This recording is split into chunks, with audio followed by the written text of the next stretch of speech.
Si el puente de Kerch cae, Rusia pierde Crimea, y esta semana, por primera vez desde que comenzó esta guerra, ese escenario no es una hipótesis, es un plan activo. El 21 de febrero, las fuerzas ucranianas ejecutaron una de las operaciones más calculadas y meticulosas de todo el conflicto. No fue un ataque aislado, fue una secuencia, una cadena de golpes diseñada para hacer una sola cosa, dejarle el camino libre a lo que viene después. Y lo que viene después apunta directo al puente. Hay un detalle en esta operación que la mayoría de los analistas está pasando por alto. Un hilo que conecta todos los ataques desde el norte profundo de Rusia hasta el sur de Crimea, en una sola imagen. Te lo explico en unos minutos. Pero primero, necesitas entender qué se destruyó, en qué orden, y por qué ese orden lo cambia absolutamente todo. Quédate hasta el final, la última pieza de este análisis es la que más va a sorprenderte. Si llegaste aquí por primera vez, este es el canal donde analizamos los movimientos reales detrás de los titulares, sin relleno, sin especulación vacía. Suscríbete ahora y activa las notificaciones. Lo que sigue lo vas a querer escuchar completo. Para entender lo que pasó en Crimea, tienes que empezar donde nadie esperaba. No en el Mar Negro, no en la península. En el corazón de Rusia, cientos de kilómetros de la frontera ucraniana, existe una base que los estrategas de Moscú consideraban completamente fuera de alcance. La base aérea de Engels. Dentro de sus hangares descansaban los bombarderos más valiosos de la Fuerza Aérea Rusa, los Tu-95MS y los Tu-160, las mismas aeronaves que Rusia usa para lanzar misiles de crucero contra ciudades ucranianas en plena noche. Intocable. Eso era lo que se creía. Esa noche la base ardió. Las imágenes aparecieron rápidamente en canales de inteligencia abierta. Explosiones dentro del perímetro. Personas huyendo en pánico. Los datos satelitales confirmaron lo que nadie en Moscú quería admitir. La red de defensa aérea que protegía Engels había sido neutralizada antes de que los ataques alcanzaran los aviones. Primero ciegan el escudo. Luego golpean el objetivo.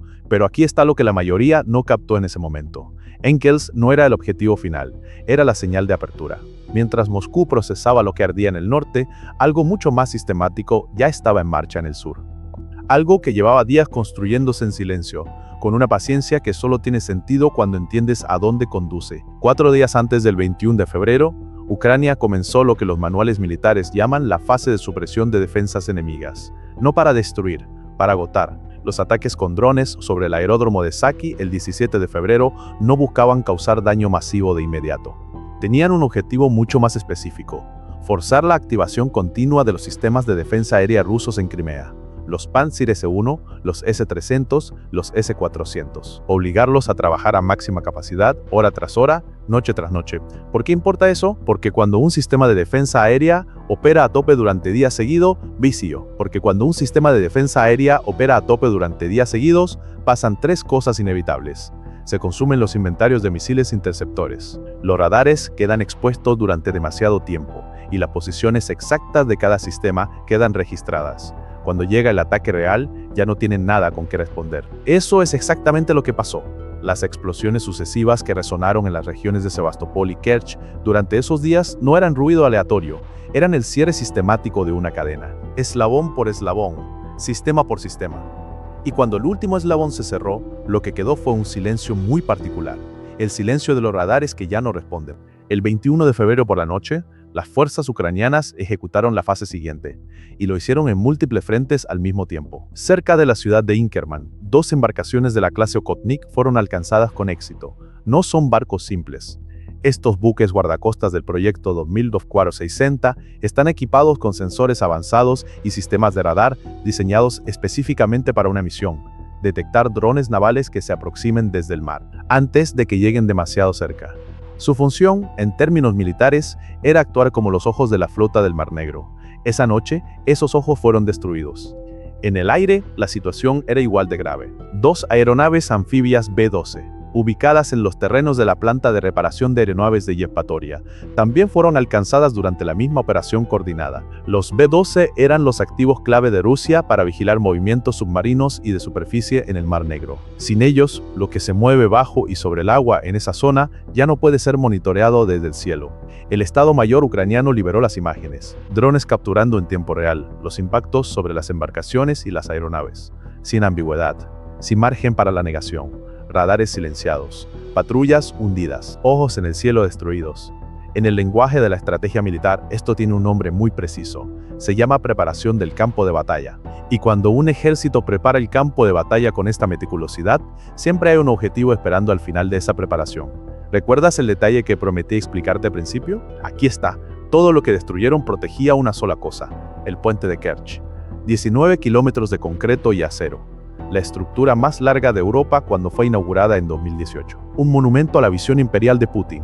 Y mucho más importante que su simbolismo, el cordón umbilical que mantiene viva la presencia militar rusa en Crimea. Sin este puente, Crimea es geográficamente una isla ordinaria, pero su naturaleza dual, como vía ferroviaria y carretera al mismo tiempo, lo hace completamente indispensable. Tanques, vehículos blindados, artillería, municiones, combustible, alimentos, más del 80% de todo lo que alimenta la maquinaria bélica rusa en la península llega a través de esta línea. Sin el puente, ese flujo se corta. Y sin ese flujo, los 100.000 efectivos rusos desplegados en Crimea comienzan a asfixiarse desde adentro. Moscú lo sabe. Y lo que ocurrió los días previos al 21 de febrero lo deja en una posición sin precedentes en toda esta guerra. Ya no hay radares que detecten los misiles que se aproximen al puente. Ya no hay sistemas de alerta temprana que adviertan de un ataque inminente. Ya no hay unidades de patrulla que intercepten drones navales en ruta. El camino hacia el puente de Kerch está en este momento más despejado que en cualquier otro punto desde el inicio del conflicto. Y los sistemas de armamento que están esperando usar ese camino son de una categoría diferente a todo lo que hemos visto antes. Los analistas militares señalan dos sistemas como los protagonistas de lo que podría venir. El primero es el misil Flamingo, alcance operativo de más de 3.000 kilómetros, ojiva de más de 1.000 kilos, perfil de ataque en picada de alta velocidad, diseñado específicamente para penetrar estructuras de concreto reforzado. No destruye solo la superficie, genera una onda de choque que sacude los pilares de soporte desde adentro. El segundo es el vehículo naval no tripulado Toloka, ópera bajo el agua. Lleva una carga explosiva de más de 5.000 kilos, suficiente para comprometer los cimientos de una estructura del tamaño del puente. La estrategia, tal como la describen los especialistas, no busca destruir el puente de un solo golpe. Busca algo más inteligente, infligirle daños tan severos y tan difíciles de reparar que lo saquen de servicio de manera prolongada. Un puente fuera de servicio durante semanas tiene el mismo efecto estratégico que uno destruido por completo. Crimea queda aislada, y los ejércitos aislados en la historia de la guerra siempre pierden. No sería la primera vez que el puente recibe un golpe significativo. El 8 de octubre de 2022, una explosión derrumbó parcialmente la vía de circulación. Moscú reparó, reabrió y trató de mantener viva la narrativa de invulnerabilidad. El 17 de julio de 2023, drones marítimos golpearon de nuevo.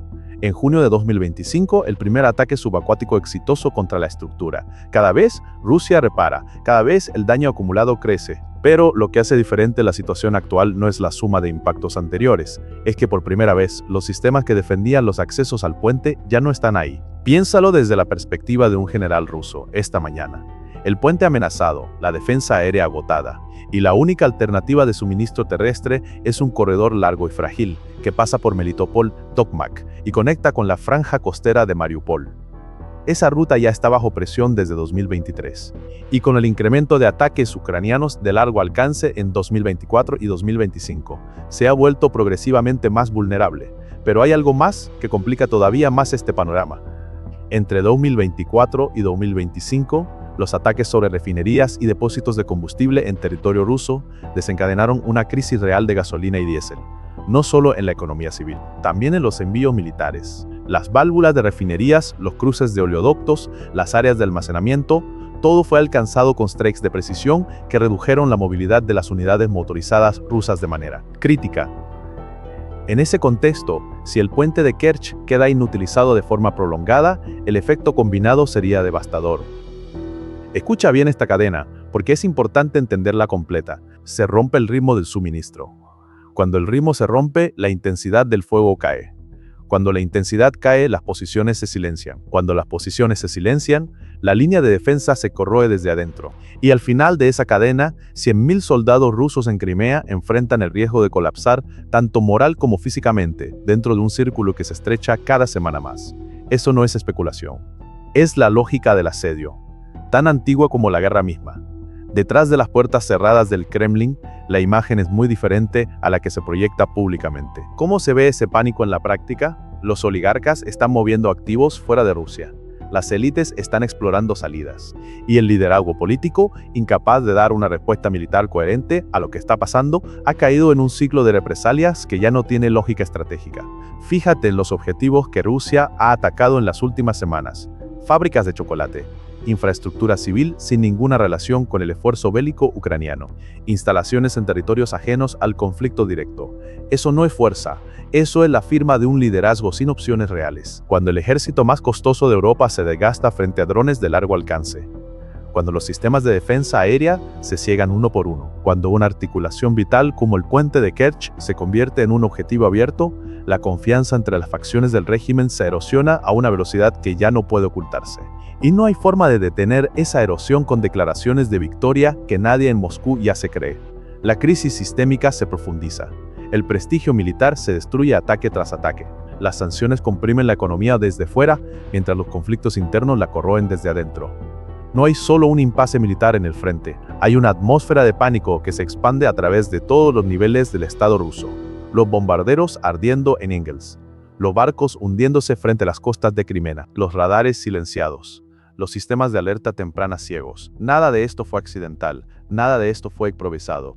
Es el resultado de años de planificación, de innovación tecnológica y de una paciencia estratégica que encontró la manera de volver vulnerable lo que todos creían invulnerable. Los escudos han caído.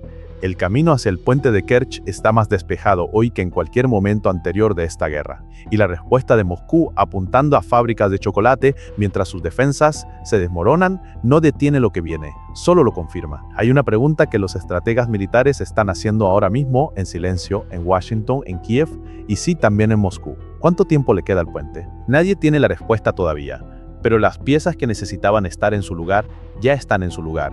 Eso es todo por hoy. Pero antes de irte, dime en los comentarios, ¿crees que Ucrania va a intentar el golpe final al puente antes de que termine el año? Quiero leer lo que piensas. Si este análisis te aportó algo, compártelo. Un solo clic lleva esto a alguien que necesita entender lo que realmente está pasando en esta guerra. Y si todavía no te has suscrito, este es el momento. Aquí volvemos cada vez que algo importante se mueve. Gracias por elegir PPR Global. Nos vemos en el próximo.